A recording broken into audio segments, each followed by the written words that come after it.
একটি অত্যন্ত শক্তিশালী রাষ্ট্রের নরেন্দ্র মোদী হচ্ছে অত্যন্ত দুর্বল একটি প্রধানমন্ত্রী। আমাদের দুর্ভাগ্য, আমাদের প্রধানমন্ত্রী ক্যামেরাজীবী। উনি যা করেন ক্যামেরার সামনে ড্রামাবাজি, নাটকবাজি করেন।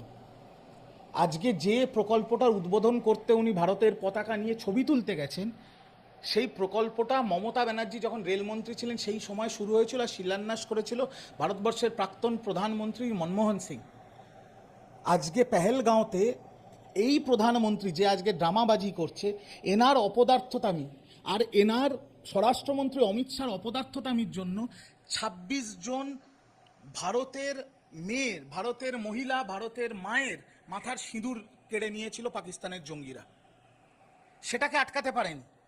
তারপরে পেহেলগাঁওতে যারা মারা গেছে তাদের পরিবারের লোকেদের সাথে দেখা করার সময় পায়নি। বাংলা হান্টের আরো খবর দেখতে নজর রাখুন। বাংলা খবর মানেই বাংলা হান্ট।